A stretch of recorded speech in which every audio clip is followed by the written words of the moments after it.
Hi, and welcome back to Three and Out with Chris Spielman. I'm Mike O'Hara, and once again, we're brought to you by the good people of Comerica. And Chris, before we go three and out on these plays on the Lions' 20-0 loss on Sunday to Carolina on the road, we got Thanksgiving Day coming up, and what a tradition, what a holiday! Thanksgiving Day in Detroit and pro football downtown Detroit at Ford Field. You played in 8 of those games. Isn't there still something special about this?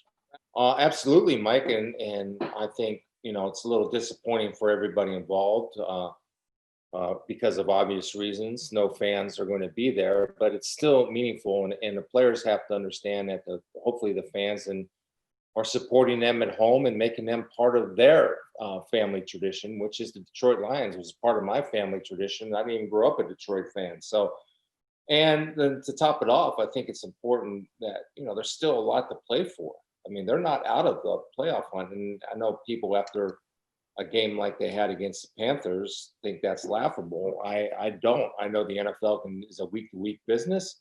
And I know teams, especially like the Lions or like the Vikings or like the Panthers, that can look so bad one week and look so good the next week. So let's hope we get the good version of the Lions against the Texans on Thanksgiving.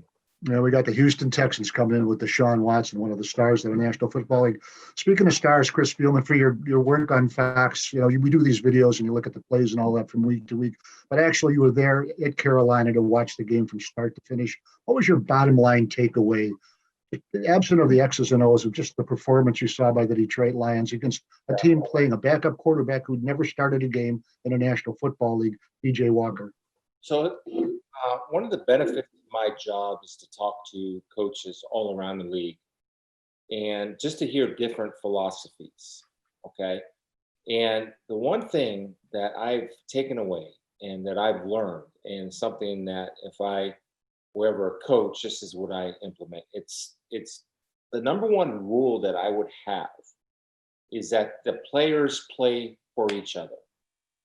They don't play for the coaches. They don't play for the fans. They don't play for ownership. They play for each other, because when the players play for each other, there's a total investment involved because all you guys are working together as one. The motivation is for your teammates. That's the beauty of football. And when that is harnessed and you capitalize on that camaraderie, on that unity, on your brother, and it's truly a brotherhood, great things can happen. That's when you have a team. And yesterday, we saw the guys in the black jerseys playing for each other and playing for a backup quarterback. And the guys in the white jerseys just didn't have any energy, none. And, I think all folks, including the players themselves, are disappointed in that performance. I hope they are.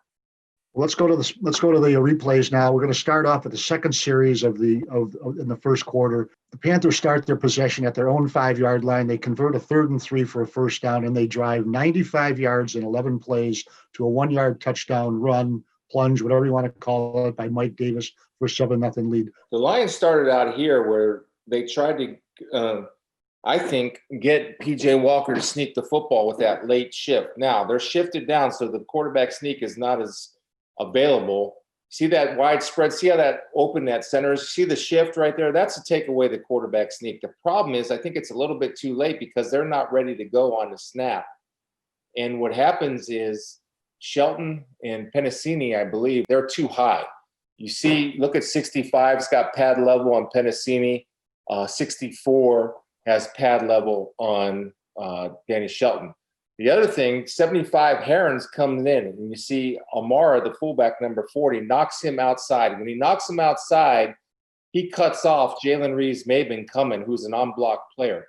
Now, how you want to defend this, it's actually not too bad, but if 75 can get underneath and inside of number 40, then you have a play because Jalen Reeves-Maybin comes in untouched and he can make a tackle on Mike Davis. So if 75 gets on the other shoulder of number 40, you have a play. And I think the Lions, the two inside guys, both of them lost pad level and kind of got driven back into the end zone, cutting off the linebackers.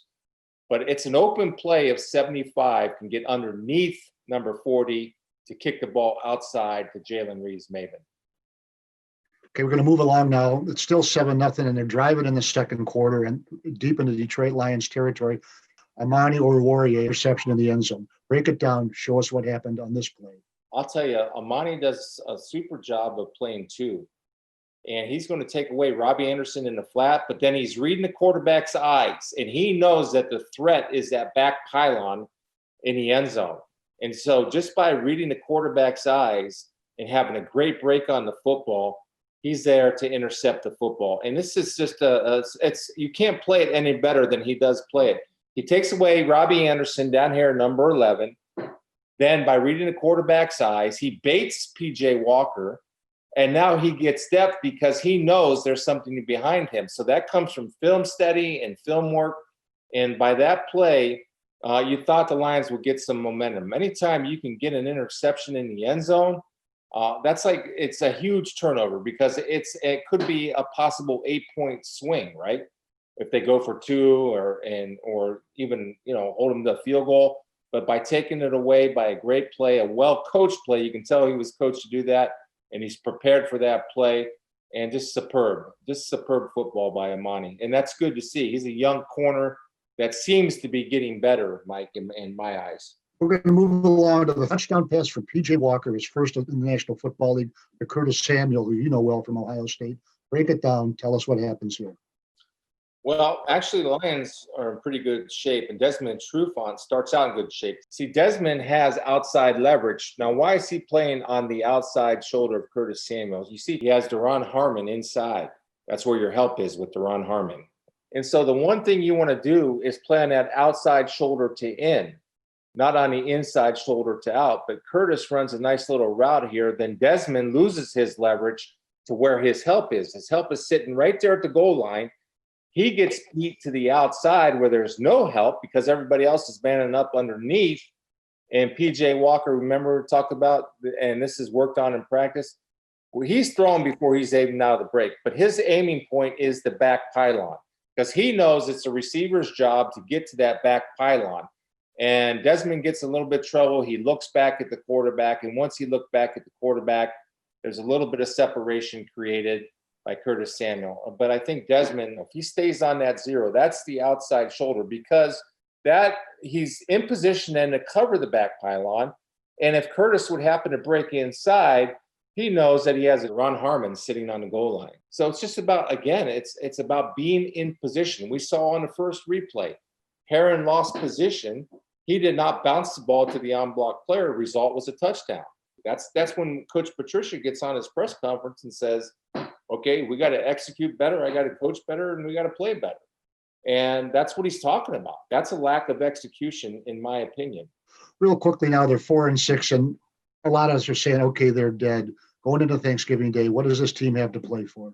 That locker room has a bunch of players, and I don't know who the leader is in there, but somebody, and not yell and scream and throw stuff and curse and all that stuff. Just galvanize it. Let's just focus on playing for each other.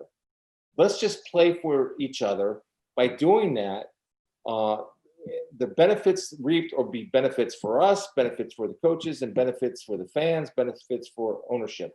Keep in mind, they're still in control of their own destiny. You get 9-7, 10-6, you got a great shot at making the playoffs. And so that's where the focus has to be. You got to get this one out of here. You got to get ready for Houston and get moving.